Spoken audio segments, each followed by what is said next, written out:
Казан сили. Әдәби тапшыруыбызны башлыйбыз.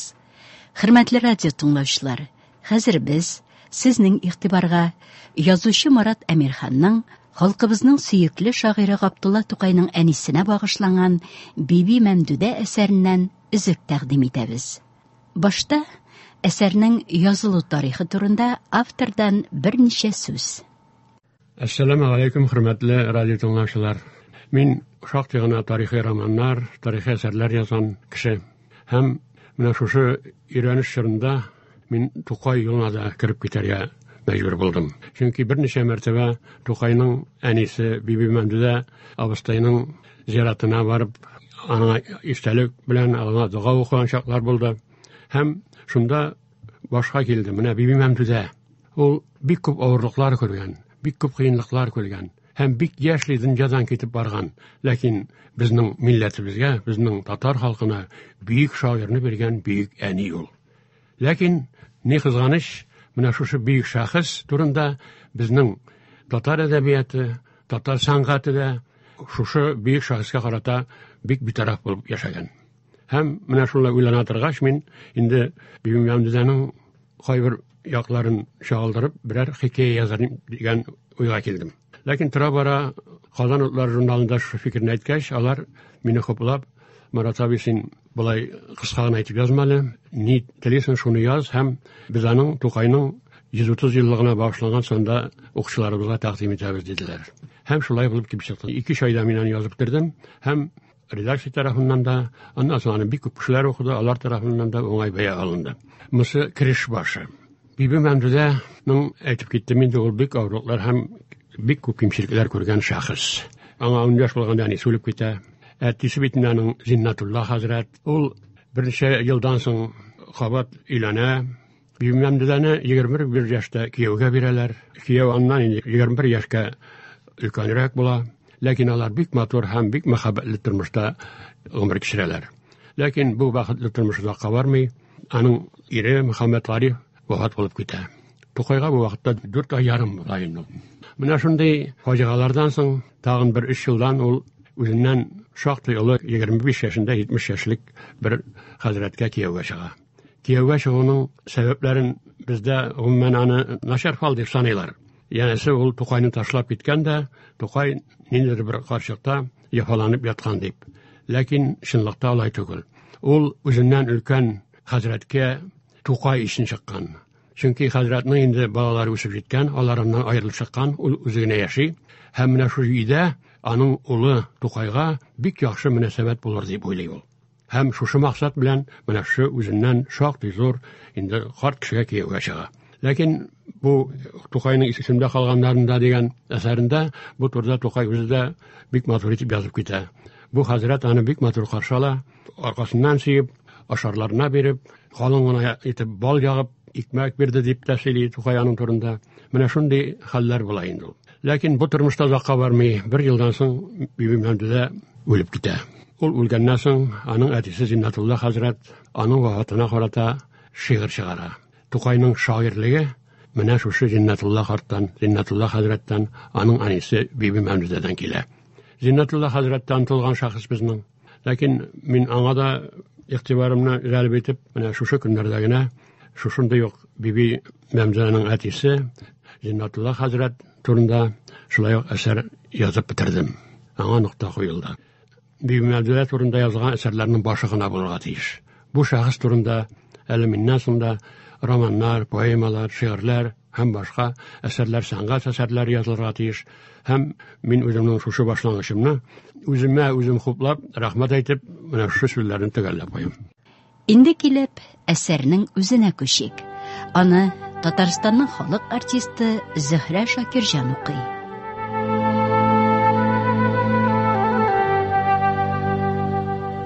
Бар күңелләрдән җылы, йомшак синең каберең ташы.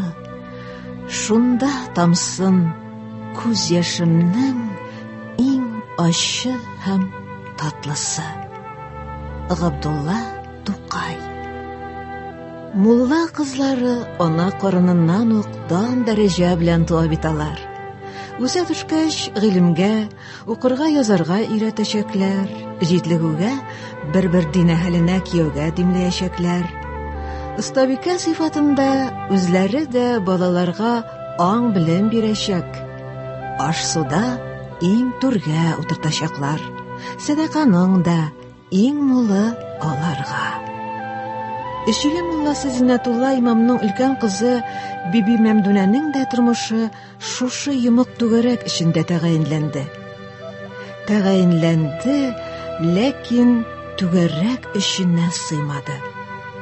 Көтүдән аерылган 40 тайдай тулганды да булганды.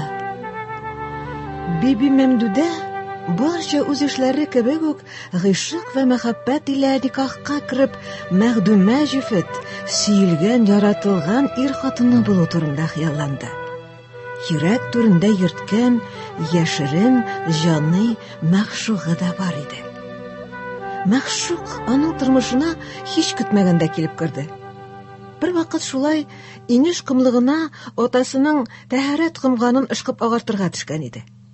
Җәйге матур көн, дымык, тыныч, ындыр ышыгындагы тал тирәкләр, тезгә каткан зифа камышлар белән бергә күктәге кояш та, офык читенә кунаклаган челтәр болытлар да ниндидер илаһи хозурлыкка талган. Урам тузанына чумып утырган кош-кортлар гына ара-тирә иренчәк авазларын чыгаргалый. Пишән өсте бит, халык болында, авылның кыргаксыган мишкәдәй бушап калган мәле. Биби Мәмдүдә як-ягына күз төшереп алды да, күлмәк җиңнәрен ыштан балакларына кадәр сызганып эшкә тотынды. Ул хәзер бала-чага түгел ич инде. 11-не тутырды. Алны-артны карап йөрергә туры килә.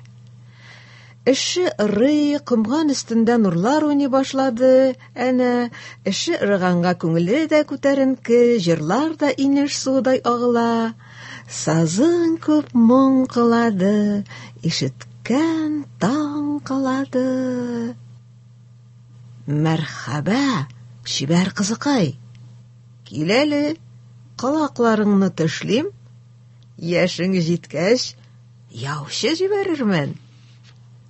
Биби Мәмдүдә иң әүвәл балакларын сыдырып төшерде. Шуннан соң гына сүз катучының үзенә сирпелеп алды. Бу яшен тизлегендә булса да, уланың ирен өстендә тәгаенләнеп килүче каз мамыгыдай күперек мыегын да, сирәк тешләрен дә, ырчыкка тартым очлы иягын да абайлап алды. Киеме дә килешле, ызынча яңа камзул, сафьян чүәк. Абау! Кыз кабалана җыенды да, йөгерә атлый китеп тә барды. Мин сине беләм. Син Зиннәтулла хәзрәт кызы Биби Мәмдүдә Мәхдүмә, дип кычкырып калды телчән егет. Биби Мәмдүдәнең дә күңеленә карт керде. Кемсәнең кемлеген бик тиз ачыклады.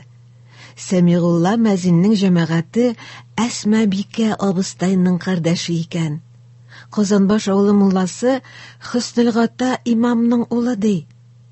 Кашкар мәдрәсәсе шәкерте, исеме Харис. Шәкерт эшилегә елга бер булса да килеп китә иде.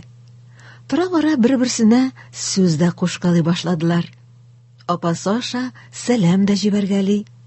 Биби Мәмдүдәгә шул җитә, төннәр буе татлы хыял дәрьясында йөзә. Мәгъшугының йөзен, битен, кием салымнарын кат-кат күз уңыннан үткәрә. Шуннан бетмәс-төкәнмәс ләззәт таба. Харисның тәүге очрашуда уйнап шаяртып кына әйткән «Яучы җибәрәм» дигән сүзләре хәзер инде башка төсмер алды. Дымсу туфракка төшкән бодай бөртегедәй җылы шытым бирде. Ходаем, гасры сәгадәт көннәр насыйп ит. Биби Мәмдүнәне бөтенләй башка көннәр көтеп торган икән. Әүвәл 3 көнә көн ятып, анасы Камилә Остабикә дөнья куйды. Бу кайгыдан азмас айный башлаган иде, янә яман хәбәр. Сөйгәнне Харис шәкерт мәдрәсә мөдәррисе Мөхетдин имам Хатибның төпчек кызы белән никахлашкан.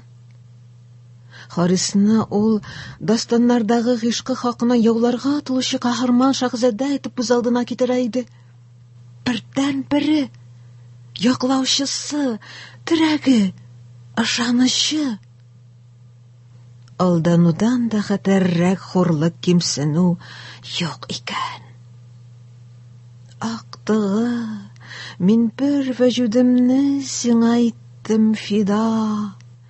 Белмәдеңлә, белмәдең кадерем, гынах, бивафа. Әсмәбикә абыстай да әлеге хәбәрдән зир-зөбәр хәлдә иде. Хәзрәтнең ярты мәхәлләсенә сатылган, дип ашына зарланды. Сукыр икән, синдәй суырып йотарлык уңган сылукайны калай күзгә алыштыра димени? Сукыр булмаган кеше. Бик бар килгән идегез, хәерлегә генә булсын. Суырып йотарлык. Әйе. Биби Мәмдүнәнең чыгышы, ерак бабалары, ыру нәселе, Чулман, Агыйдел буйлары төбәге белән бәйле булгандыр күрәсең. Килеш-килбәте, төс-кыяфәте башкалардан аерылып тора иде. Биби Мәмдүнәнең үзгә чыгымнары шуңа күрә һич тә гайры табигый хәл түгел, ата-бабадан мирас булып килгән хәзинә. Аксыл озынча йөз, озын кара чәч, күмәч ияк, карлыгач канатыдай сызылып киткән нәзек каш астыннан нур бөркүче килешле күркәм күзләр. Булар бер бөтен кимәлдә аның нәзбере купшы буйсынына тәңгәл килеп, үзенә бер әхле химмәтлелек өстиләр иде. Нәк идегәйдәгечә. Кашларына карасам, каләмнән пәйда булгандай, күзләренә карасам, күгеннән пәйда булгандай, буйларына карасам, нурдан пәйда булгандай. Сылукайның җилегенә май тулып кына килгән чагы, калку күкрәкләре, түгәрәкләнеп өлгергән ян башлары, тыгыз балтырлары, күлмәк камзул эченнән менә без дип ымсындырып тора. Авылда Биби Мәмдүдә йомырка эчендәге сары кебек кадерле вә мөхтәрәм зат иде. Авыз сулары корый иде егетләрнең. Ләкин мулла кызына өмет итеп буламысың? Сүз кушарга да кыймыйлар иде. Шулай да Мәхмүд исемле бер тәвәккәле бәхетен сынап карамак иткән булса кирәк. Яучы җибәргән. Моны ул үзе сизми дә калды. Фәкать кылактан кылакка таралган шыш-пыш хәбәрләрдән генә белде. Атасы Зиннәтулла бик тузынган имеш. Үз урыныгызны белергә кирәк. Минем кызым гыйлемле, тиңе дә гыйлемле булачак дип яучыларның ятланган үгет нәсихәтен ярты юлда белгән. Булыр. Кәбестә дә катлы бик тә четереклек шул. Бер карыйсың, нәсел-нәсәп сагында уяу торучы һавалы ыру әһеле. Икенче карыйсың, бер эштән дә тартынмаучы авыл агае. Хаҗәте чыкса, сука артыннан да йөри, пешәнен дә чаба, көтү дә көтә. Һәр эшкерсез гамәл саваплы, Аллаһы Тәгаләгә салават кына булсын дип өйрәтә мәхәллә халкын. Биби Мәмдүдә атасына рәхмәтле генә булды. Ник дигәндә, күңел яралары бөтәшеп бетмәгән иде әле. Хәлбуки, Мәхмүд һич тә кимхур егет түгел. Хәлле гаиләдән, күп итеп мал-туар асрыйлар. Имана җирләре дә хәтсездер мөгаен. Хак арткан язгы чорда орлык белән дә алыш-биреш итәләр дип тәсвирлиләр иде. Кысан вә тар басулы эшиле шартларында бу үзе бер төшемле гамәл. Алай да үкенече юк. Худайның рәхмәте киң, шәт, мәрхәмәтеннән калдырмас. Ниһаят, Кылычын сүйрәп, Кырлач бабай да килеп җитте. Әйтерең бармы? Кашның сапламы озын. Шуңа күрә бабаларыбыз аны кылычлы яуга тиңләгәннәрдер дә. Тик булар инде узганнарның кайтавазы. Хәзерендә карлы озын кичләрне көтеп алалар, үткәч сагынып сөйлиләр. Бигрәк тә яшьләр. Чөнки кыш утырмалар чоры, аулак өйләр чоры. Биби Мәмдүнәне дә атасы һәр елны күрше авылда яшәүче ерак кардәшләренә утырмага җибәрә. Быел да алдан ук кисәтте. Йоннарыңны эрләп куй, утырмада оек бияләйләр бәйләп кайтарсың, диде. Бәйләм-бәйләү авыл кызлары өчен ияләнгән эш.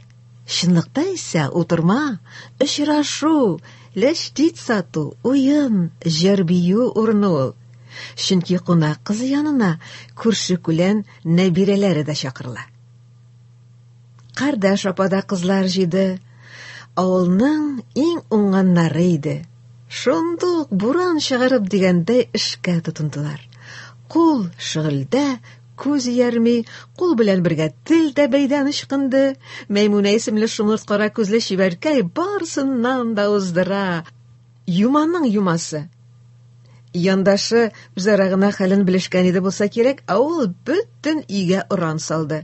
Хәлләр изге, тәхмилә чибәркәйнекеннән дә шәбрәк. Тик егетләр генә bizде, диде шаярыга бирмәкче булып. Бәйрәмчеләрнең колаклары боз сөңгеседәй үрә катты. Кем соң ул тәхмилә? Дип сорады арадан берсе. Каргалы мактанчыгы, диде Мәймүнә. Матурлыгы белән масаеп, кияү егетләрнең берсендә шатмыйча кире кагып утыра икән. Вакыт үткән, егетләр дә кулларын селтәп, моны сорамас булганнар. Шулай бер вакыт моңаеп утыра икән бу, кардәше килеп кергәндә, хәлең ничек дип исәнләшкән. Хәлләр изге, егетләр генә bizде, дип күрсенгән матурыбыз. Киленем сиңа әйттем, кызым син тыңлап булдымы инде бу? Дип гәпкә кушылды йөн бүксәседә түгәрә гәүдәле кыз. Карап торам да, бер дә Сәхибуллаң бизгәнгә охшамаган. Сөйләмәгез, ахирәткәйләрем, хурга калдым бит мин ул Сәхи белән. Ютәл илә мәхәббәтне яшереп булмый диләре таш икән, дип җырлануында булды Мәймүнә. Гөнаһ шумлыгына иртәнгече вакытында урыным тәрәзә кашына туры килде. Карыйм, урамнан безнең якка карана Сәхи узып бара. Дошман. Тәгам кайгылары бетте, татлы уйларга чумдым, дөньям онытылды. Шәеңне суытма дип кисәттәнем. Әшин аякта, шибен йөзеп йөри кахар. Әпәү, шәйгә Сәхибулла төшкән бит дип әйткәнемне сизми дә калдым. Үз-үземне фаш иттем шулай. Ярар, җан кисәккәйләрем, бу тел бистәсенең мут хикәятләре бетмәс, мин күршеләрнең хәлен белеп чыгыйм әле дип Хуҗабикә киенә башлады. Шәйне үзегез кайнатып эчәрсез, шөкер, чибен вакыты түгел хәзер, бимазалаучы булмас. Уйнамагач та, көлмәгәч, бу дөнья нәмәстәгә, дип узатып калды аны Мәймүнә. Кызлар, мин сезгә сыкланам, диде Биби Мәмдүдә.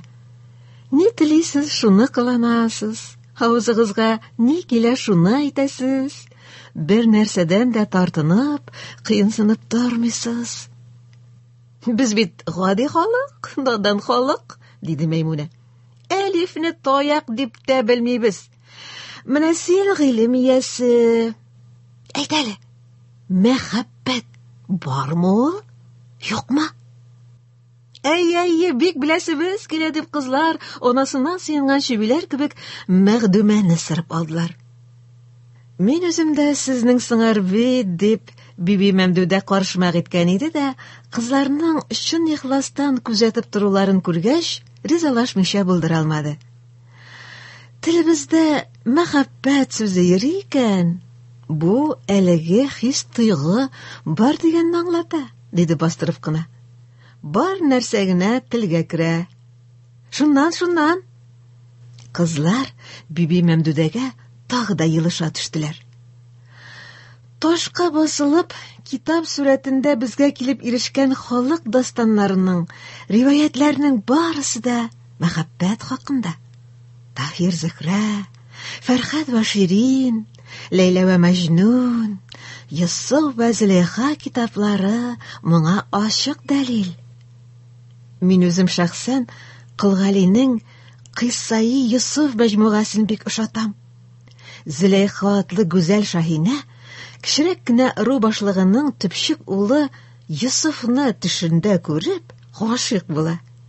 Икесе дә күп авырлыклар кичерә. Еллар үткәч кенә очрашалар. Зөләйха инде картайган, гарипләнгән. Ул Йосыфның камчысын сорап ала.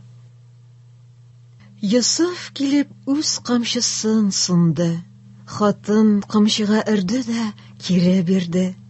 Камчыга ут кабынганын Йосыф күрде. Камчы янып, Йосыф кулын пешерер имди. Зөләйха әйтте: "Күрдеңме? Аңладыңмы? Камчыга ут кабуга син таң калдыңмы? Кулыңны пешергәнгә түзә алдыңмы? Ул ут мине 40 ел кидерә имди." Бәхетләре булмаган икән бәгыркәйләрнең, диделәр кызлар.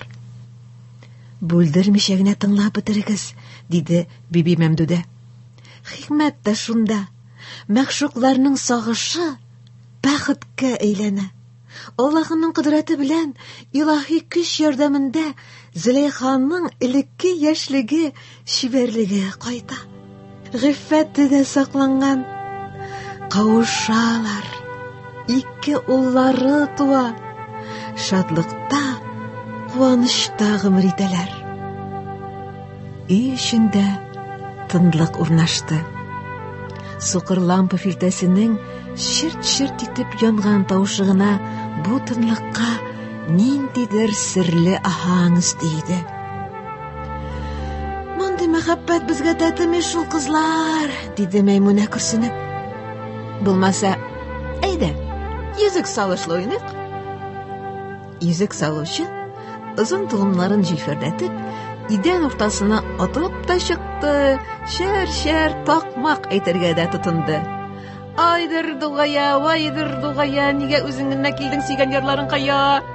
Кызлар суга сикерешкән үрдәк бәбкәләредәй дәррәү килеп, бер тын бишеп алдылар. Шуннан соң гына йөзек әйләнешкә керде.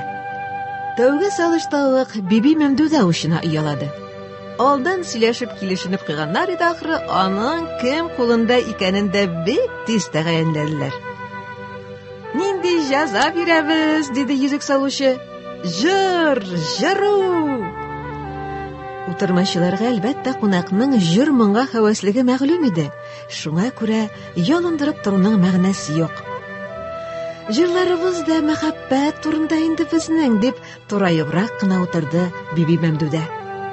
Алар сезнең үзегезгә дә мәгълүм әлбәттә. Ә мин халкыбызның әнкәем Камилә уста яратып җырлый торган мәшһүр Гөлҗамал җырын башкармак булам. Афарин, бик хуш, диеште утырмачылар. Күп тә үтмәде, өй эче моң белән тулды. Җемел-җемел шәмнәр яна, Гөлҗамал. Җиттеш кызлар, җиттен җеп шул әрлиләр. Энҗе мәрҗән кызларның кул бавы, авыр җан сөйгәннәрнең булмавы. Әүвәл моң парын югалткан ялгыз аккош сагышыда изгәләнде. Оннан соң гыйшкый булбул сайравына әверелде дә шилтер-шилтер аккан чишмә җырына ошап калды. Кайсы егет кемгә тияр диеп, колактан колакка серләрен шул сөйлиләр. Биби Мәмдүдәнең тауышы көчле түгел, әмма өрфәк кар бөртегедәй йомшак, сур-мәнсур аһаңыдай тәэсирле иде. Күңел төпкеленә үтеп керә. Йокыга талган хис-тойгыларны уята, ашкындыра да, җилкендерә дә, тынычландыра да.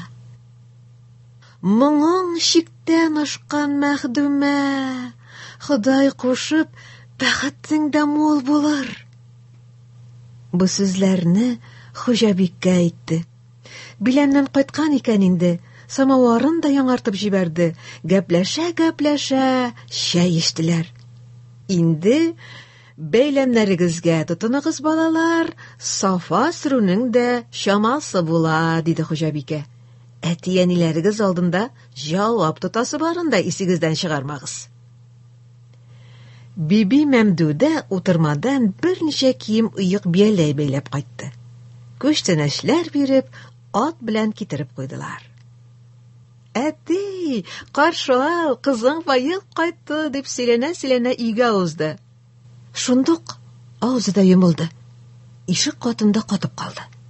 Ник дисәң, әтисе ниндидер бер яшь хатын белән табын кырып утыра иде. Яннарында бер бәләкәй кыз бала да бар. Аларның ак өй турбашында имам белән йөз бит күрсәтешеп утырырда якын хатын кыз туганнары юк. Бу нинди тамаша тагын? Әтисе аның уйларын укыгандай әйтеп куйды. Әниле булдың, кызым, диде бармак очларына гына эленгән блюдәсеннән чәй шимергән арада. Латифа абыстай белән никахлаштык. Ходай озын тигез гомер бирсен. Монысы Саҗидә сеңлең. Мин аны үз исемемә яздырдым. Биби Мәмдүдә Остабикәне күздән кичерде. Арык тәнле, кылыч борынлы, юка иренле булганы өчен түгел, хак. Ул мул буйсынлы, ачык йөзле әнисе Камиләдән чагыштыргысыз дәрәҗәдә калыш иде. Әниең белән күреш, диде Зиннәтулла. Сүзсез генә кул бирештеләр. Абау, куллары сап-салкын дип Мәмдүдә үги әнисенең янә бер гаебен күңеленә беркетте. Латифаның төмсә чырае да акбур сөртеп катыргандай тун килеш калды. Бер-берсе дә ачылмады. Ике арага паскатламы ятты. Үги үз булмый, калак күз булмый. Үги ана белән үги бала мөнәсәбәте татар язмышында үзе бер мөһим фәлсәфә. Үги ана дигән кеше кагыйдә буларак халык телендә усал, явыз, мәрхәмәтсез, бәйләнчек зат рәвешендә сурәтләнә. Күрәсең, гел шулай булырга тиеш дип кабул иткәннәрдер. Бу очракта исә Латифа, Биби Мәмдүдә мөнәсәбәтләре әлеге фаразга туры килеп бетмәйде. Үги ана, Наласа улы мулласының тол калган абыстайы, Биби Мәмдүдәнең чырдашы, яшь айырмасы нибары 4 ел. Ашыктан ашык каныгу, кыерсыту балачакка хас мөгамәлә. Ә монда 2 тәкә башы бер казанда. Бу инде низакка топтыру ел. Низак дигәне дә озак көттермәде. Юктан гына. Бер көнне Биби Мәмдүдә кирләр юып, елгада чайкап кайтты да кибәргә келәт эчендә тарттырылган бауга эләргә тотынды. Шунда янына йөгерә атлый Латифа килеп басты. Кагыласы түгел минем бауга. Мин аны Наласадан алып килдем дип бәйләнә башлады. Монда бау бар иде ич, ул каясың, диде Биби Мәмдүдә эшеннән туктамыйча гына. Ул ширик бауыгыз бер нәрсәгә дә ярамый бит сезнең. Биби Мәмдүдәнең йөрәге кабарды. Күрегез, нинди бай бишә. Бирнәгә бау алып килгән. Латифа баскан урында чайкалып алды да агуын ишырды. Кыз картайса казы булыр ди. Ни сөйләнгән була, хрәсән. Ә син ипидә сала белмисең, шитләрдән пешертәсең. Тавышны ишеткән ахры, күтәрмәдә Зиннәтулланың чапан итәге җилфердәп күренде. Каһәр суккырлары, тәүбә, тәүбә, әллә ни әйттерерсез, дип шелтәләде җанҗалчыларны. Әгәр тагын каугалашуыгызны ишетсәм, рәхим шәфкать көтмәгез. Алар башкача сүзгә килмәделәр. Дошманлык күз карашларына күчте. Ә тормыш үзенчә бара. Һәр туган көн өр-яңа мәшәкатьләр, өр-яңа борчулар, өр-яңа шатлык куанычлар алып килә. Латифа әнә көмәнгә узды. Бәби табар вакыты да җитеп килә. Биби Мәмдүдә дә язмышына киләнеп бара. Яучыларның гына юлларына әрем суы сиптеләр ахры. Һаман күренмиләр. Кияүсез калмас анысы. Ләкин базара төшә. 21 яшьтә үзеңә тиң кешегә өмет итә алмыйсың инде. Кем туры килер? Монысы бер Худайга гына мәгълүм. Менә урак өсте дә җитте. Көннәр генә керәле дә чыгалы, 40 40-ка үзгәрә. Хәзер инде болытлар бөтенләй кояшка йөз күрсәтергә ирек бирми, каплый да ала. Аннан соң китә яңгыр, шиләкләп кенә коя. Халык шушындый авыр шартларда да үстергән уңышын саклап калырга тырыша. Әвенләр көлтәләрен әвенгә кертә, әвенсезләр лапасларга ташый. Зиннәтулла да 2 кеше яллады. Биби Мәмдүдә уракчыларга аш-су илтә.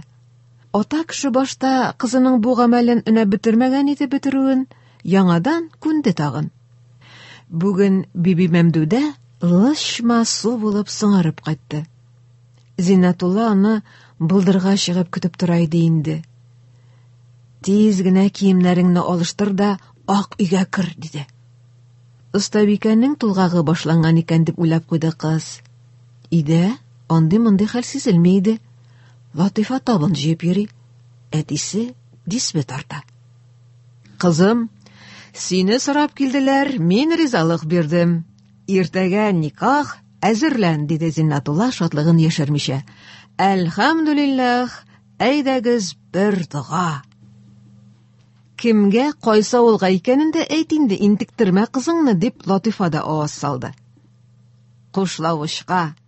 Язын 2 баласын калдырып, Мөхәммәд Гариф имамның җәмәгате гүр иясе булган иде. Хәзер менә яңа гаилә кору хәстәрендә, бик ипле, бик мөхтәбәр кеше. Менә кемгә саклап торган икән Аллаһу Биби Мәмдүдәне. Алай артык карт та түгел икән үзе, 43 яшьтә. Төскә биткән индирәк икән. Гарип гырабагына була күрмәсен Ходаем. Мөхәммәд Гарифның килеш-килбәте, буй-сыны күз төшәрлек иде. Уртачадан аз гына калышрак төз гәүдәсе аны шактый яшь күрсәтә иде. Кыяфәте дә мөлаем, хәтта матур дип әйтеп була. Җыерчыксыз бите шума, ак кагаз гүя. Шул кагаз өстлегенә оста рәссам килешле итеп күз каш, авыз бурын сурәтләре төшергән. Сакал мыегы айруча фырт. Мыегы Ауропача. Бурын төбендә генә, сакалы ияк очында гына эленеп тора. Үз башында җәдидчә. Яшь кәләш катына ул 5 билле, кызыл тимәле казаки, утырма якалы ак күлмәк, сырма кәләпүш киеп керде. Ышатты Биби Мәмдүдә кияүен. Бик тиз уртак тел таптылар. Уртак тел дигәне Йосыф Зөләйха мәхәббәте турындагы хикәят иде. Баксаң, Мөхәммәд Гарифның күңел түрендә дә урын алган булган икән ич бу кисса. Сөенгәннәре Биби Мәмдүдәнең. Куркыбрак, куркудан бигрәк ялыбрак, кыенсыныбрак көткән иде зифаф кичен. Мөхәммәд Гариф рәхмәт төшкере. Әнтә бәдрун, әнтә нурун, фаука нур дип назлый, бөтен шик вә кыенсынуларын ләйсән яңгырда юды да төшерде. Парлашып, ләззәт дәрьясында yüзділәр.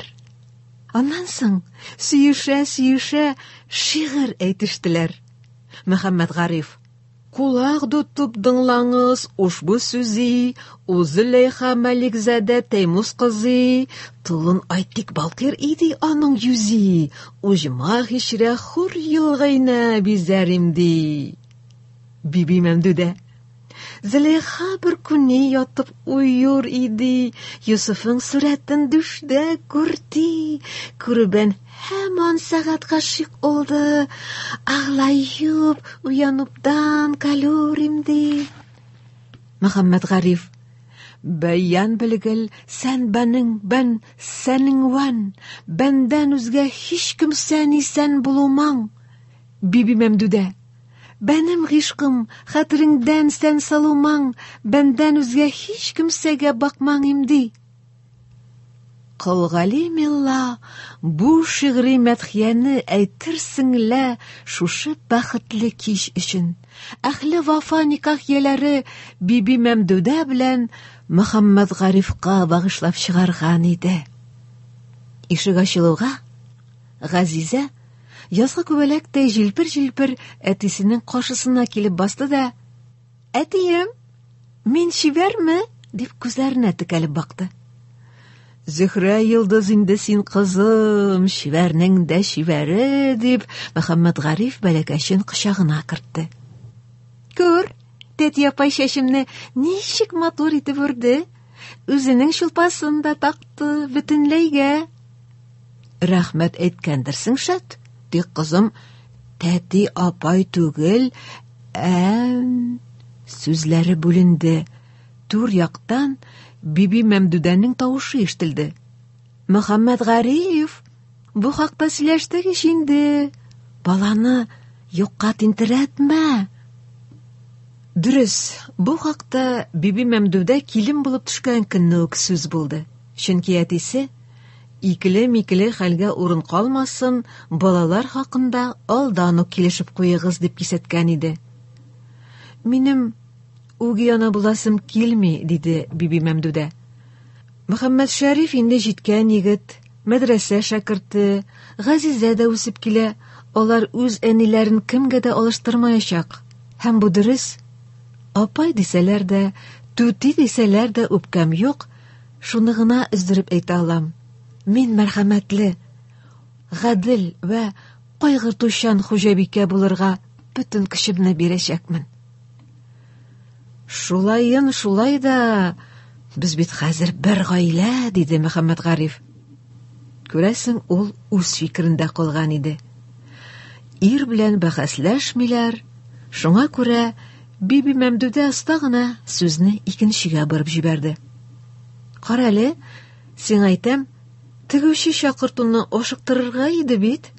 Кешедән ят, килен бирнәсез төшкән икән дигән гайбәттә йөри ди инде авылда.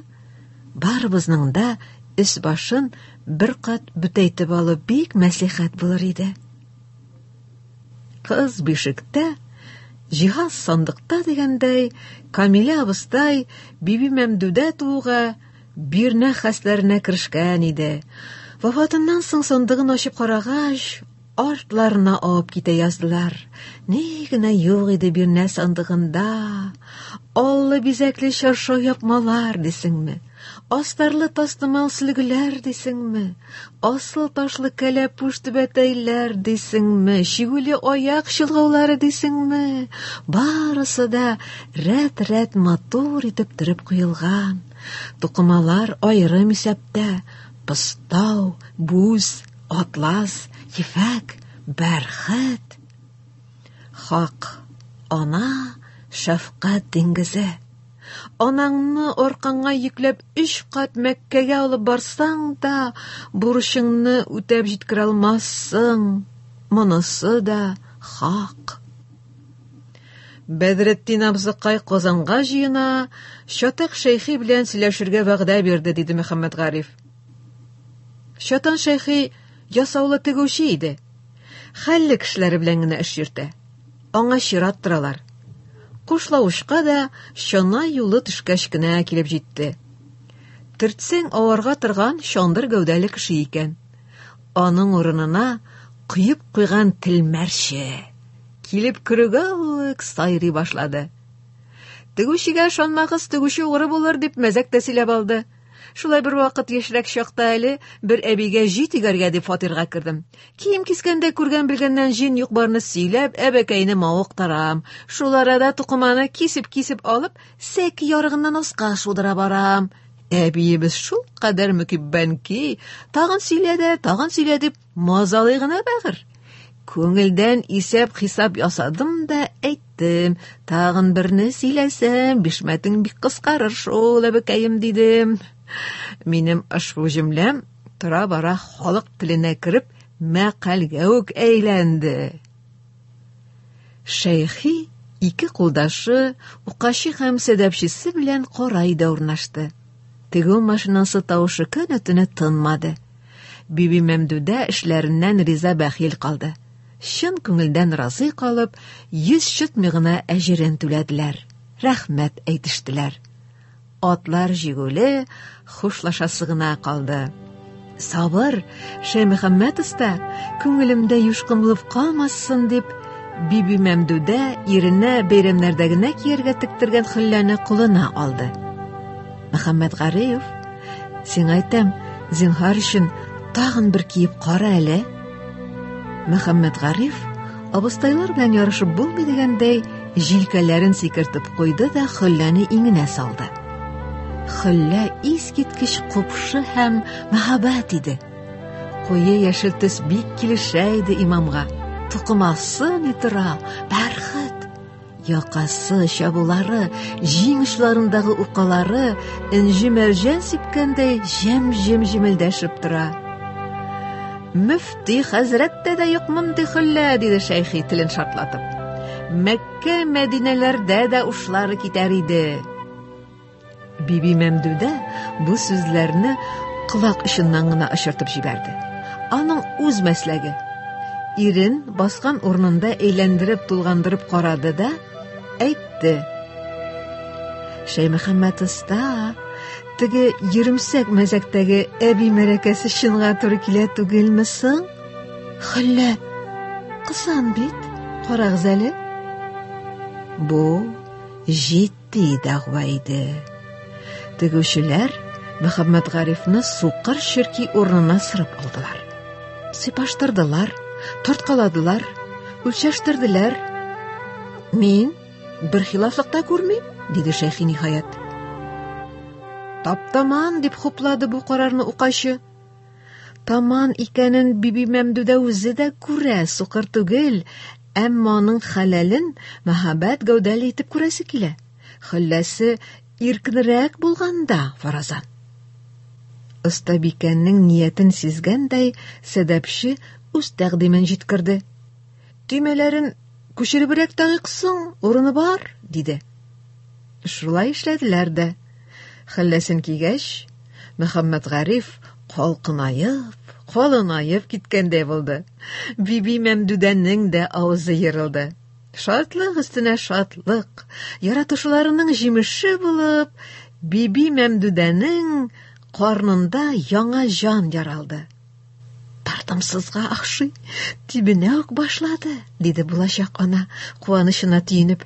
Малай ахрысы. Син кемгә гыманлыйсың? Җә ул туар, җә кыз туар, дип шаяртты Мөхәммәд Гариф. Мин чынлап сорыйм, атасы. Әтисе җәмәгатенең кемәненә кылагын куйды да, бәрдә хафаланма, әнисе. Уңган хатын ул китерер. Изге хатын кыз китерер ди. Ходай кемне бар кылса шул булыр. Бәхете белән генә тусын. Биби Мәмдүдәнең түбәсе күктә иде. Шулай булмыйча, дөньясы түгәрәк, хыяллары тормышка ашты лабаса.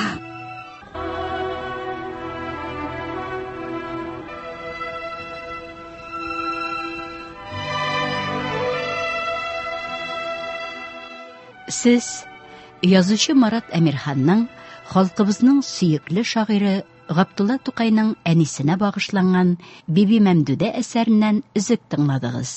Әсәрне Татарстанның халык артисты Зөһрә Шакирҗан укыды. Аның дәвамы тиздән Россия радиосының соңгы хәбәрләреннән соң 15 сәгать 10 минутта тыңлагыз. Казан сөйли. Әдәби тапшыруларыбызны дәвам иттерәбез. Хөрмәтле радио тыңлаучылар, хәзер без сезнең игътибарга язучы Марат Әмирханның халкыбызның сөекле шагыйре Габдулла Тукайның әнисенә багышланган Биби Мәмдүдә әсәренең икенче өлешен тәкъдим итәбез.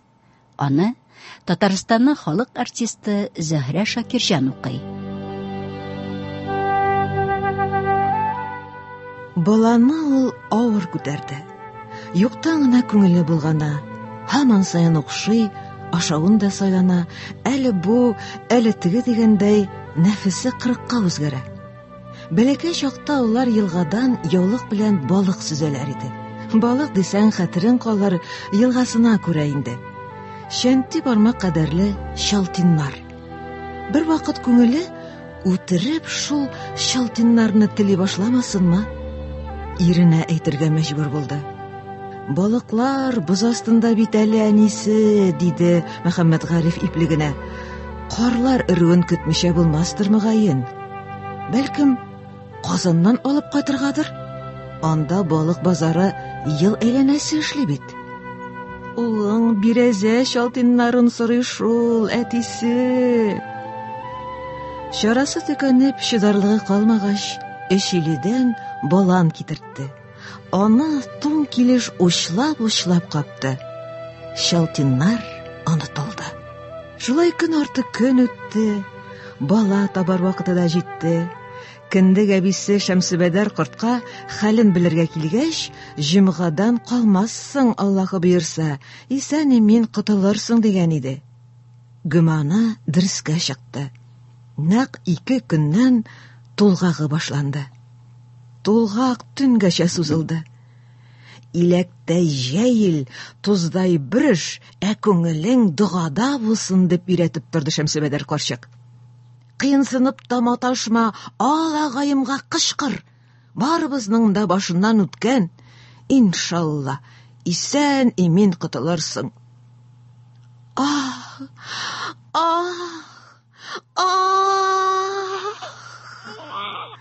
Subhanallah, Subhanallah.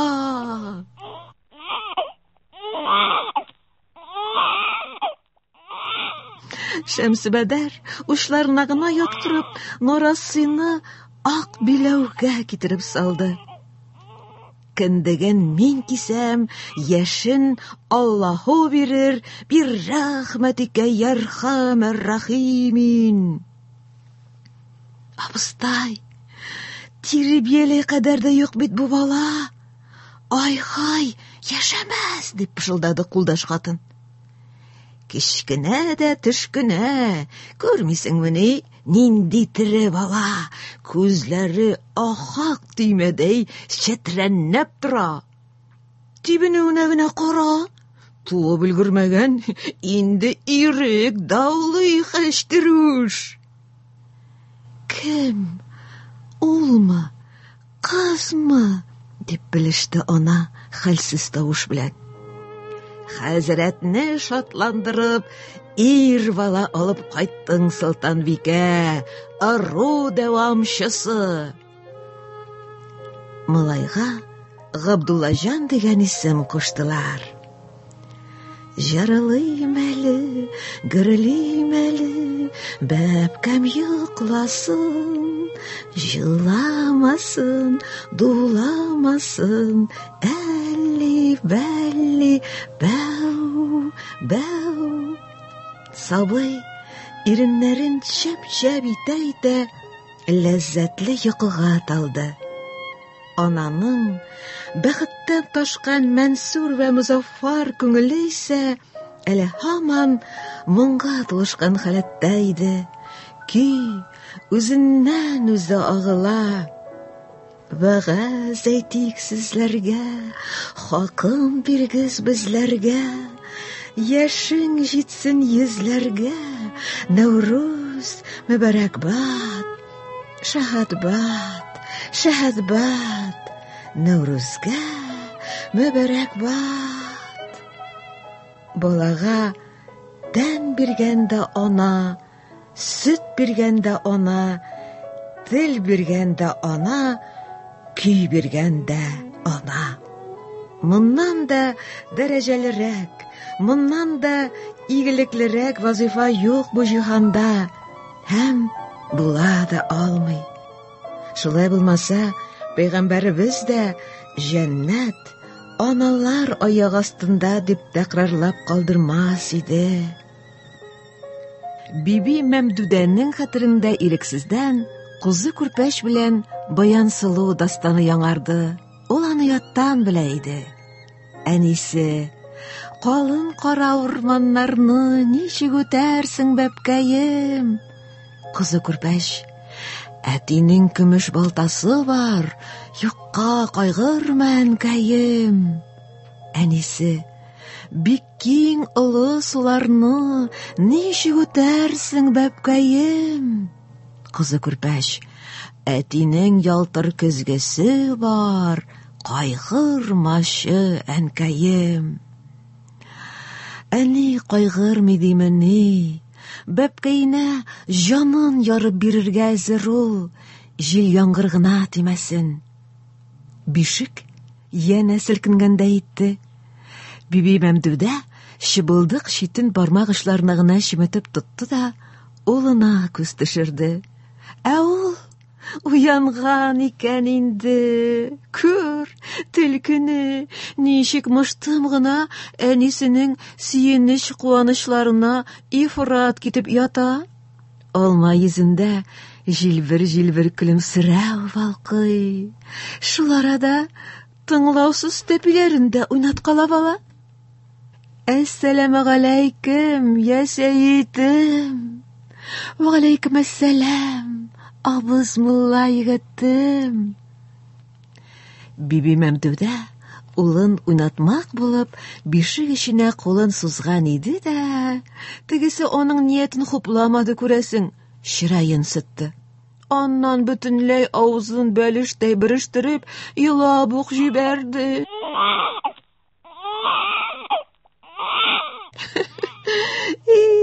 Кара инде бу мәрхәмәтсез әнине, кылын каемның, аклак каемның карыны ачкан икән лабаса, дип сөйләнә. Биби Мәмдүдә баласын кулына алып, имезергә утырды. Габдуллаҗан әнисенең татлыдан татлы йомшак күкрәгенә биректе. Ике җан бергә кушылды, ике йөрәк бер талпыну белән тибәргә тотынды. Я Җамилу, я Аллаһ. Әтиең кайтыр вакытта җитә, улым. Әйдә, эс башыңны алыштырык. Ул бик мөнәввәр вә мөмтаз зат, гыйлемлекне, пөхтәлекне ярата. Иншалла, син дә әтиеңә охшарсың, диде Биби Мәмдүдә улы имеп туйганнан соң.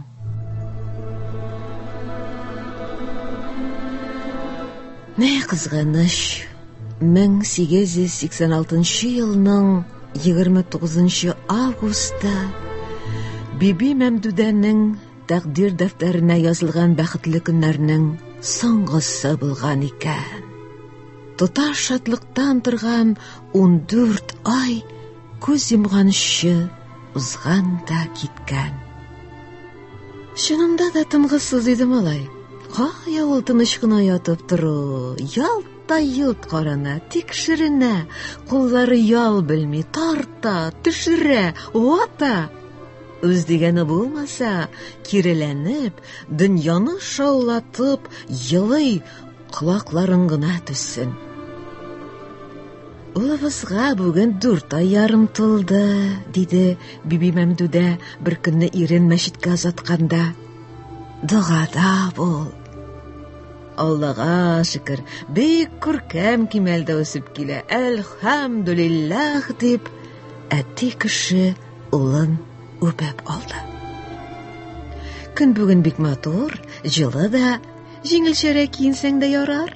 Былай да тирләргә генә торасың дип, Биби Мәмдүдә башта иренә кием сайлашты, аннан соң күздән югалганчы сөеп, яратып, тәрәзәдән карап озатып калды. Я Рабби, тигез гомерләр бир Ходаем. Август айының йомшак һәм мәрхәмәтле җиле башта аның шома итеп таралган күркәм чәчләрен сыйпап узды. Аннан бишек чыбылдыгын дулкынландырып алды. Шуны сизепме, Габдуллаҗан быргалана аваз салды. Биби Мәмдүдә тиз генә тәрәзәне япты. Барып, бишекне җиңелчә генә тибрәтеп җибәрде. Мөхәммәд Гариф үз аяклары белән чыгып киткән иде. Үле гәүдәсен ат арбасына салып алып кайттылар. Мәчеттә, дугада вакытта вафат булган. Шыгырда ачылган капка тавышыннан Биби Мәмдүдә дәрт итеп китте. Күңелен хәвефле шум биләп алды. Башыннан зур капканы ачтылар дигән уй йөгереп узды. Ай-һай, бәла казага булмагае. Хак.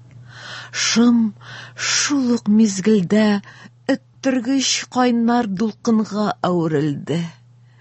Я Самаду, я Аллах. Биби Мәмдүдә үзен үзе белештермичә бишек янына йөгереп килде дә Габдуллаҗанны кулына алды. Улла, Габдуллаҗан, әтиебез. Ишек уйымында Мөтәвәллинең кара түбәтәе күренде. Керә-керешкә сүзен дә башлады. Муллабикә абыстай, Аллаһы тәбәрәкә ва тәгалә хәзрәтне үз тарафына алды. Әл-мәут-әл-мәути, бу үлем.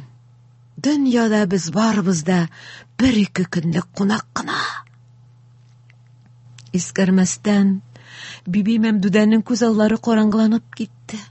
Үзе каядыр упкын астына тәгәрәде. Әле ярый Хәдимә хатын тотып калды, югыйсә идәнгә ава иде. Урынлыкка утыртып, су эчергәч кенә айныгандай булды. Мөтәвәлли бу хәлне күреп торса да, нутыгын өзмәде. Ахырына кадәр җиткереп, соңгы сүзен әйтте.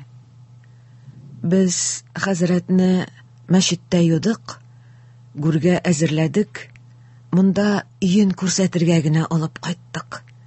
Хәзер Коръән чыгабыз да зиратта ләхеткә иңдерәбез. Сез чыгып торыгыз, диде. Биби Мәмдүдә авызына бер тагам ризык капмыйча, ләм-мим сүз сөйләшмичә, улын күкрәгенә кыскан хәлдә 3 көн, 3 төн ишекле түрле йөренде. Шуннан соң мәчеткә килде. Анда Хәзрәт, мин Мөхәммәд Гарифның каберенә зиярат кылмак булам. Фатихаңны бир, диде.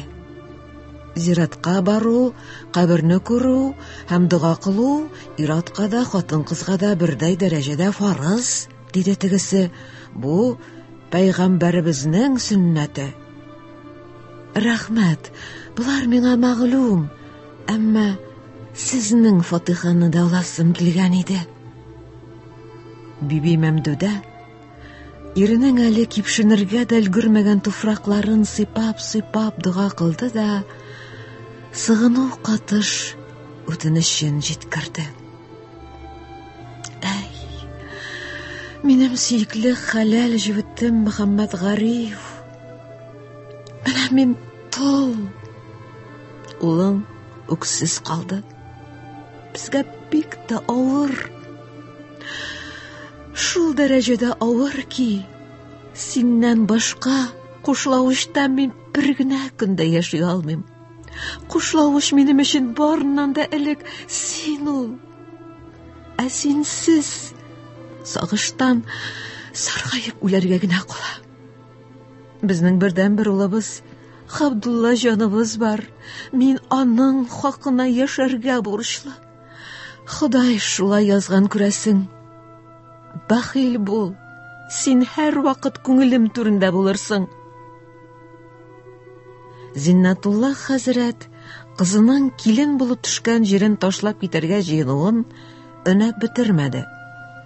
Кызым, шәригать буенча бу йорт җирдә мал-мөлкәтләрдә иң зур өлеш Габдуллаҗан белән синеке. Үги кыз Газизә дә синең өстә, диде. Монда сез хуҗа. Аклым белән аңлыйм, әтием, ләкин йөрәк башкача тибә бит. Бу мәшәкатьләрне, әгәр теләгең булса, үзең башкарып чык. Без монда кала алмыйбыз. Зиннатулла хәзрәт Биби Мәмдүдә белән оныгы Габдуллаҗанны, Биби Мәмдүдәнең үги кызы Газизәне Өчилегә алып кайтып китте. Биби Мәмдүдә улын күтәреп әтисе йортына Өчилегә кайтып ауды. Мөселман татар хатын-кызларының Ходай каршындагы иң төп бурычы ирне карау. Мәҗбүри юкләмәсе бала табу. Гаиләне тоту, бала үстерү, аны кеше итү ата вазифасы. Шуңа күрә җәмгыятьтә ир баланың тоткан урынны әйтеп бетергесез зур да, җаваплы да. Габдуллаҗан кебек исем рулылары гаилә тоту белән бергә гавам гамын кайгыртучы ил агаларын алыштырырга бурычлы. Моның өчен ир балага ата кулы зарур. Хатын-кыз шулай яратылган ки, һәр вакыт аның иясе булырга тиеш. Хуҗасыз эт ничек кыргыйланса, иясез кыз хатынны да шундый ук язмыш көтә. Ишеңдә нәрсә янганын үзең бел, үзең кайгыр, үзең йохла, үзең көл. Биби Мәмдүдә исә исемле дәрәҗәле яшь абыстай булу өстенә чибәрлеге, сөйкемлелеге, кулай хылкы белән дә дан тота иде. Шуңа күрә аңа ялгызлык янамый, киресенчә, ире вафатына 3-4 айда үтмәде, бу сагада инде иснәнүче димчеләр күренә башлады. Дөрес, әлегә ерактанрак кына суктырып сөйләшәләр. Алар өчен иң мөһиме Зиннатулла хәзрәтнең иртә тол калган кызына карата киләчәк ниятләрен ачыклау. Ятып калганчы атып калырга кирәк. Мондый төшемле никах гел булып тормый. Хәсән шайх имамы Таһир хәзрәт барысыннан да уздырды. Яучылап та тормады, турыдан-туры бүләк җибәрде. Асыл ташлар белән бизәлгән укалы камзул, затлы сәхтиян читек. Таһир хәзрәт Мөхәммәд Гарифның сабакташы иде. Йирешеп, аралашып яшәделәр. Биби Мәмдүдә килен булып төшкәч тә килгәләде. Һаман бер үзе. Җәмәгате сырхау диделәр. Биби Мәмдүдә аның үзенә күз атып торуын өнәми иде. Кайчан гына карама, бәбәге янулы, ялтырапмы ялтырый. Менә Таһир хәзрәт сине үзенә димли, бүләк җибәргән, диде Зиннатулла көлемсерәбрәк. Не әйтерсең? Хатын-кызны үзеңә карату өчен модга бирү динебездә батыл гамәл санала, әти. Димәк, имамыбызның күңеле дә бозык, диде Биби Мәмдүдә битараф кына. Шулай ул шулай. Пәйгамбәребезнең башыңдагы бүрегеңне булса да ул хатынга бир, аны буш итмә дигән васияте барында онытма. Бу бик җитди мәсьәлә, әтием. Пәйгамбәребез аны бөтенләй башка очракны күз уңында тотып әйткән. Миңа килгәндә, хәләлем Мөхәммәд Гариф алдындагы изге аманатыма һәрвакыт турылыклы булып калачакмын, диде Биби Мәмдүдә. Нинди кияү ди ул? Гыйддәтем үтмәгән әле минем. Бу хакта фақат иремнең еллыгын үткәргәч кенә сүз кузгату мәгъкүл булыр. Субханалла, кызым, синнән нәкъ шушы җавапны көткән идем дә. Рәхмәт. Шулай дип хәзрәт Биби Мәмдүдәнең аркасыннан сөеп алды. Бүләкләрне бүген үк иясенә кире җибәрәм. Бар да сәгатькә карый. Сәгать кенә берәүгә дә карамый текелдәвен белә. Шул текелдәү бер туктаусыз көннәрне, атналарны, айларны алыштыра. Сиздерми генә августта килеп капка какты әнә. Мөхәммәд Гарифның еллыгын бөтен мәхәллә белән ихластан, чын хөрмәт шартларында билгеләп үттеләр. Биби Мәмдүдә риза бәхил калды. Шуннан соң күп тә үтми Зиннатулла хәзрәт кичләтеп кенә кызын ак өйгә чакыртып алды. Габдулла җанны артык иркәлисең кебек тоела. Барысын да күреп үссен. Йодрыгын да, башкасын да итәк астында гына тотма, диде диспесен кулында әйләндергәли әтисе. Киләчәктә үзенә җиңел булыр. Әти, һаман бер сүз. Ул бит минем бердән-берем, бөтен куанычым, шатлыгым ва борчуларым. Бердән-бер булганга әйтәм дә инде, аңа энекәш кирәк. Тәлтибемне аңлагансыңдыр шәт. Аңладым, әти.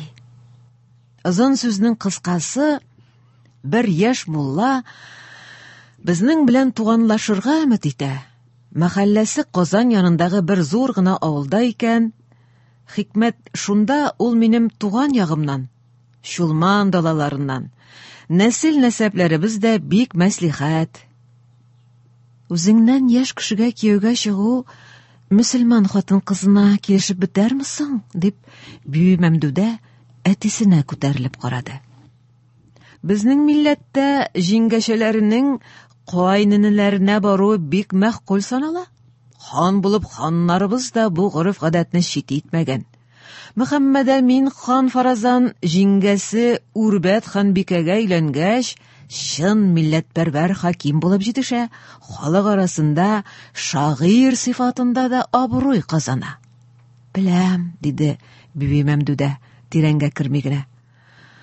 Ул мулланың тәүге никахымыни? Юк, әле генә хатынын 2 мөхтәрәм гуах катнашында 3 талак белән аерган. Тынлык урнашты. Өй эчендә мыр-мыр килеп йоклаган Бухар мәчесенең тавышы гына эленеп калды. Беренче булып Биби Мәмдүдә телгә килде. Әти, гаеп итмә зинһар. Мин язмышымны хатын аерган кеше белән бәйли алмыйм. Кыз хатын белән булышкан ир кеше мә 100 сат. Мине дә санга сукмаячак ул. Үзең дә ир белән хатын бер-берсенә күлмәк булсыннар дип өйрәтәсең бит. Туры сүзгә җавап юк. Тапшырдык Худайның үзенә. Чираттагы рәсми тәкъдим кышны көтеп торган икән.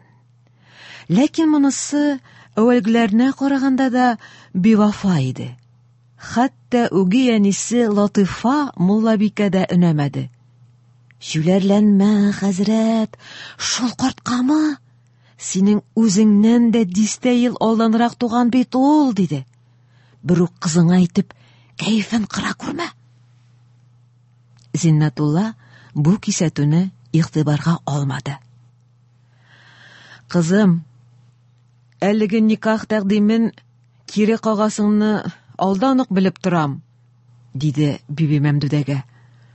Шул ук вакытта йымып та кала алмыйм. Бу сөннәтебезне бозу булыр иде. Худайның рәхмәте киң. Ул тукталып төкреген йотып куйды. Әти, турысын әйт, кыенсынмы? Диде Биби Мәмдүдә. Кече Сосна авылы имамы Мөхәммәд Шакирдан яучы килде. Әхлән вә мәрхәбә. Ходай эшләрен уң кылсын. Тыңлап бетер, диде Зиннатулла һәм кызына хәлне тәфсилләп аңлатып бирде. Мин риза, диде Биби Мәмдүдә, бераз уйланып торганнан соң. Риза. Риза? Зиннатулла сакалын сыпыргалап алды. Кызы шаярта дип уйлады ахыры. Әйетти, риза, дип тәфсирләде Биби Мәмдүдә. Үзем өчен булса, илгәреләрнең берәрсен сайлаган булыр идем. Ә мин улым Габдуллаҗан хакын хаклап ризалыгымны бирәм. Аңа әти кирәк. Мөхәммәд Шакир хәзрәт бу җәһәттән бик кулай. Ул ялгызы яши, балалары инде башка чыгып беткән. Аның йендә Габдуллаҗанга игътибар да, ихтирам да, таләп тә булыр, Аллаһ бирса.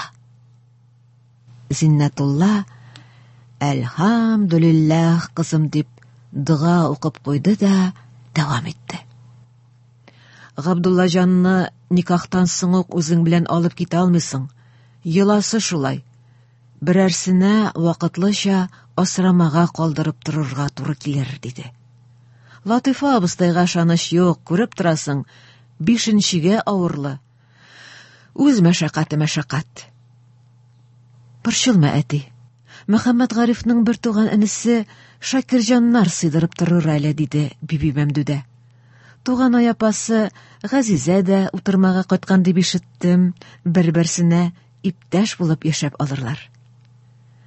Мөхәммәд Гарифның вафатыннан соң, беренче җәмәгатеннән туган Мөхәммәд Шәрифне мәрхүмәнең кардәшләре сыендырды. Газизәне исә Биби Мәмдүдә үзендә калдырды. Бик якынайып, дуслашып киткәннәр иде инде. Кыз тәти апайын ярата иде. Ләкин килендәше Хәерле Банат садака хәергә кызыгы булса кирәк, арага керде. Ятимәне тартып алгандай алды. Эшиледән үзе алып китте. Мәсләге генә барып чыкмады. Тиздән Газизәне әнисе белән бер туган Хәдичә апасы Казанга чакыртып алды. Шәт Хәерле Банат бу низакларны оныткандыр инде. Юк, онытмаган икән. Килендәшенең гызырын тыңларга да теләмәде. Фәкир Шәрифә карчыкка баш ияргә туры килде. Әҗерен инде булыр бит, диде карчык. Мул булыр, диде Биби Мәмдүдә. Үкенмәссең. Улыма да, үзеңә дә җитәр. Шуны гына үтенеп сырыйм. Габдуллаҗан нәзберрек бала. Бер үк кыерсыта күрмә инде. Буйыкмасын. Өйрәтмә, диде Шәрифә теш арасыннан гына. Үзем дә бала үстермәгән кеше түгел мин. Биби Мәмдүдәне кече Соснага паратта алып кайттылар. Шөкер, ияләшеп бара инде. Авылны да ошатты. Дөрес, әүвәл ул уч төбенә генә сыярлы кечкенә булып тоелган иде. Исеме җисеменә туры килә икән дип тә уйлап куйган иде. Кечкенәдән бигрәк басынкы, җиргә сеңеп беткән, каравыл капкасыннан кермичә шәйләнми дә. Аннан аңлады. Тау ушыгына сыйынып утырганга күрә генә шулай күрексез күренә икән. Авылны бер җипкә теркәп, нәкъ уртасыннан тавышсыз-тынсыз гына, иренеп кенә Көшкәт елгасы ага. Тауның үз вазифасы. Ул җил-давылларны үз күкрәгенә ала. Шунлыктан монда һәр вакыт тыныч, тавышлар да җиз кыңгыраудан чыкканда ишетелә икән. Кече Сосна азаны кебек моңлы азанны аның башка бер җирдә дә ишеткәне юк иде. Мөкиббән китеп, дөньясын онытып, бирелеп тыңлый. Айрыша иртәнге азан Габидәнә Җәүһәри. Ул көнне дә нәкъ вакытында капка янына килеп басты.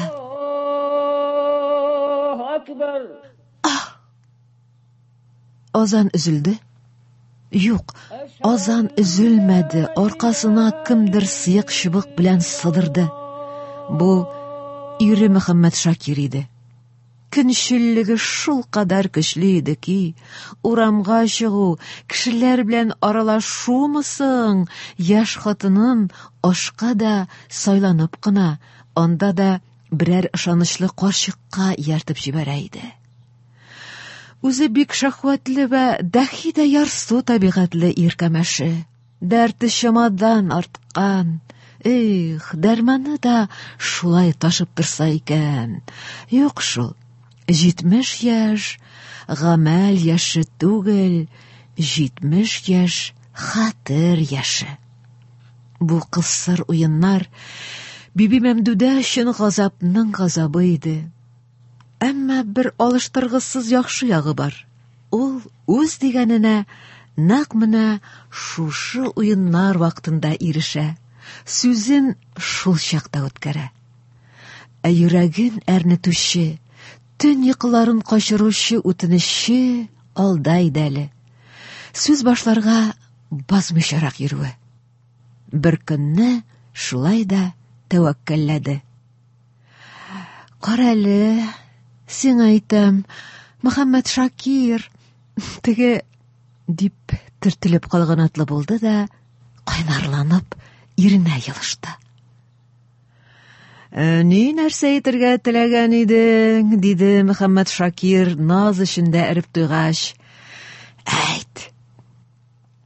Теге, ни Мөхәммәд Шакир, Габдулла җанны алып кайтасы иде.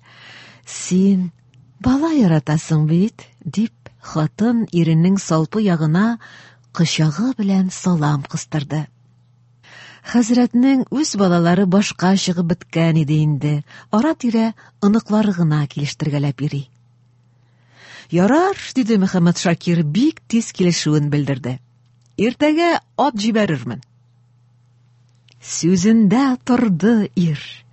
Илә намазыннан соң ишек уемында тылсым иясе Хызыр Ильясы кебек җир астыннан гына калкып чыккандай Габдулла җан пәйда булды. Әссәламу галейкум. Сәламны хәзрәт алды. Ва галейкум әссәлам. Габдулла җан сузылыбрак киткәндәй булган. Бәлкем шуңа күрәдер ябык күренә. Күзләре зур, йөзендә кипшенгән кыярдай борыны гына утырып калган. Әнисен барыннан да бүтән улының кыюлыгы шаккаттырды. О, әстәгин, игез Бәдри агайның сыер абзары чаклы икән ишәнәтрәк. Шәрифә бинеке тауык тәгеннән дә бәләкәйрәк, дип бәһәсен дә биреп куйды. Шулай, ятимлек вазгыятында бала тиз җитлегә. Чөнки аңа үз көнен үзенә күрергә кирәк. Бала аркаланучысы, терәге ышанычлы булганда гына елый да, иркәләнә дә, кичсезләнә дә. Биби Мәмдүдә улын кочагына бик алыр иде, ирне узарга ярамый. Хәер, малай үзе дә әнисенә сыенырга ашкынып тормый иде. Читләшкән бахыр. Улым, Мөхәммәд Шакир хәзрәт белән күреш, диде Биби Мәмдүдә. Хәзрәт синең әтиең. Габдулла җан җиң ұшы белән бурын астын кырытып алды да, ике кулын сузып, үкчәсен үкчәгә бәрә-бәрә түргә атлады. Әссәламу галейкум, хәзрәт. Игезгә бәрәкәт, үзегезгә иминлек бирсен Ходай.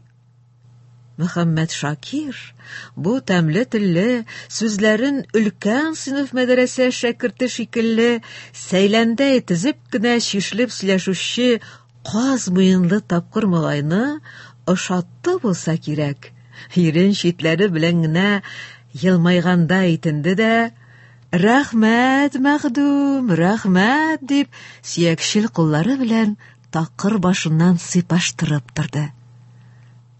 Кара, онытып та торам. Мин Килмешәк түгел инде алайса хәзер, име? Диде Габдуллаҗан, үги әтисенә текәлеп. Шәрифә әби килмешәк дип чисты җаныма тия иде. Бу синең үз иң мәхдүм, диде Мөхәммәд Шакир, үз ишенә мөрәҗәгать иткәндәй. Әйдә, чәйгә рәхим ит.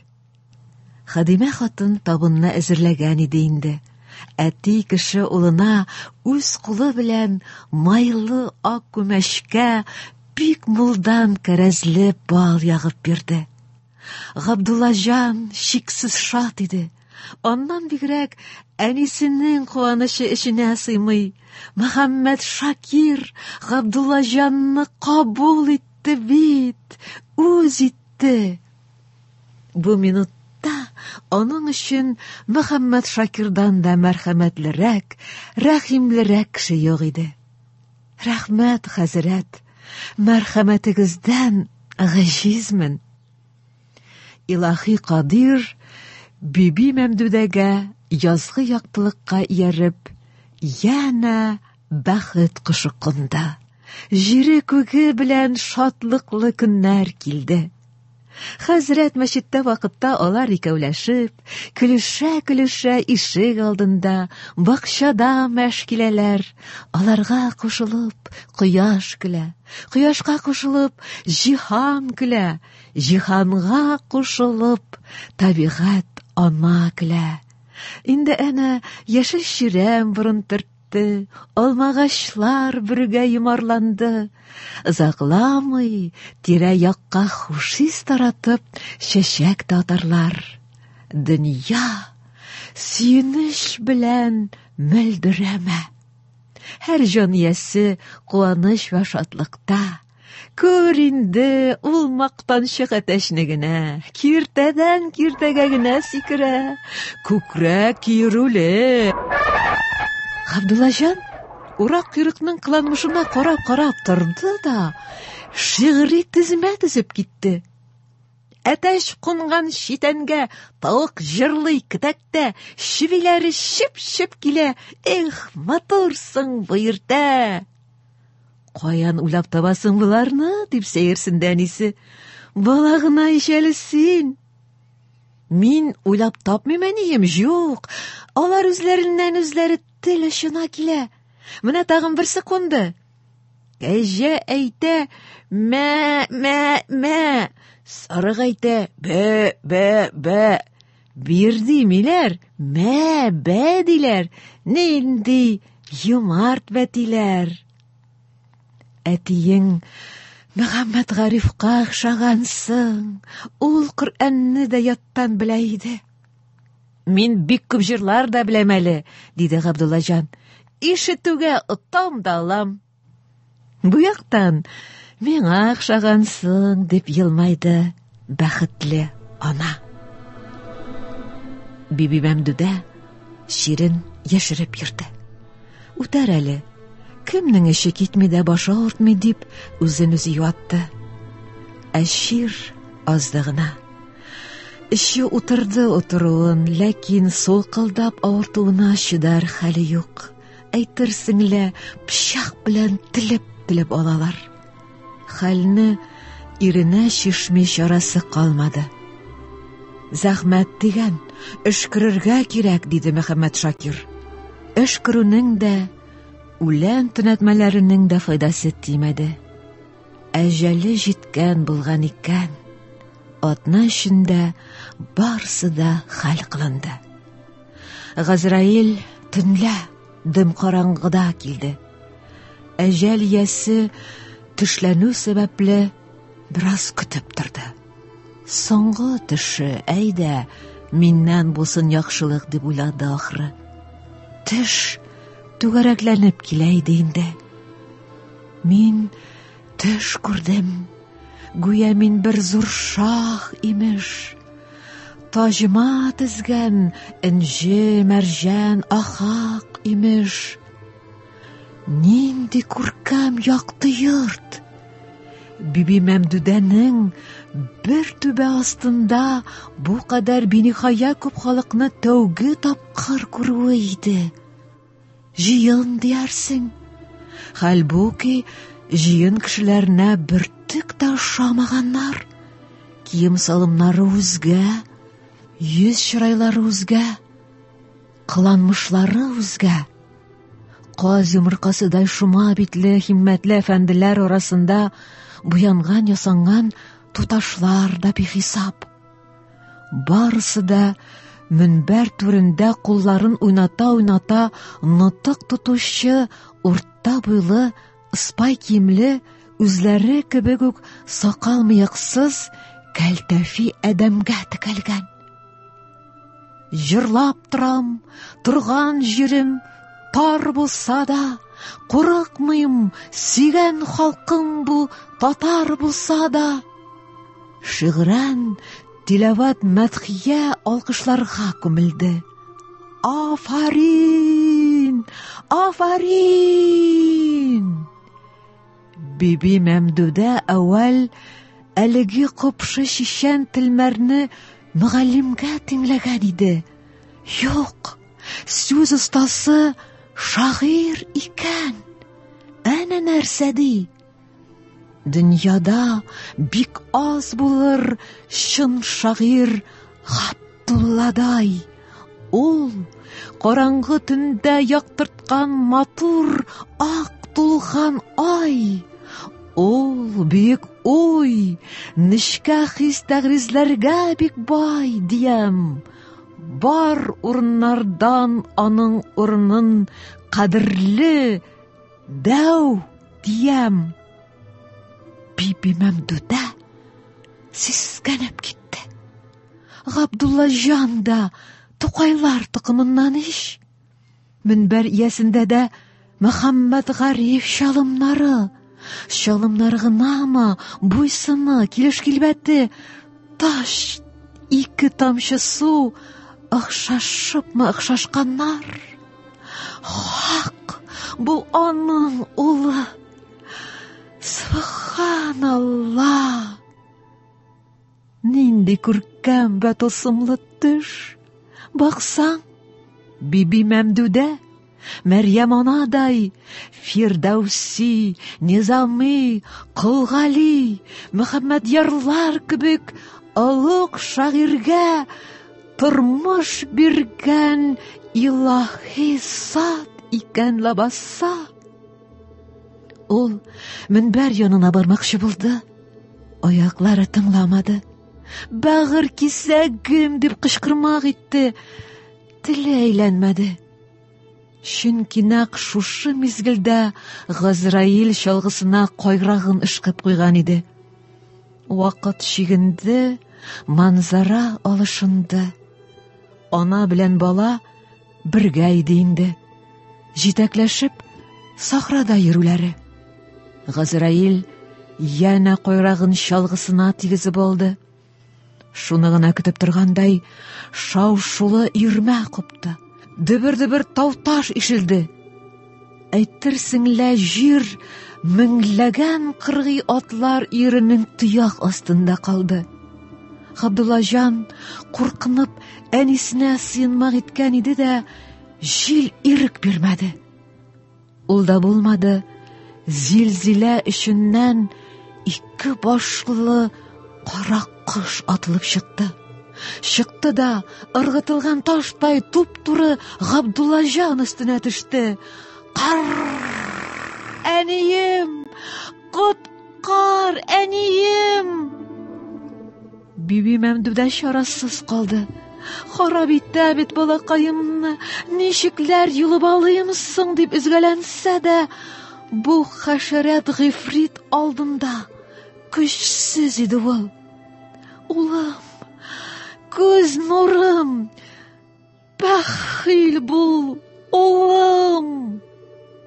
Шунда ниндидер мөгъҗиза белән Биби Мәмдүдәгә канатлар үсеп чыкты. Кара кыш Габдуллаҗанны эләктереп алдым дигәндә генә, канатларын улы өстенә чатырдай чәеп тә җибәрде. Тимә Габдуллаҗанга, мә, минем җанымны ал,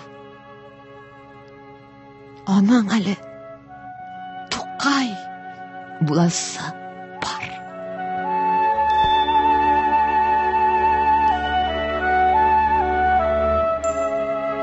Сез язучы Марат Әмирханның халкыбызның сөекле шагыйре Габдулла Тукайның әнисенә багышланган Биби Мәмдүдә әсәреннән үзекләр тыңладыгыз. Әсәрне Татарстанның халык артисты Зөһрә Шакирҗан укыды. Тапшыруның тавыш операторы Гөлнара Хикмәтуллина, режиссер Әлфия Гыйлаҗи.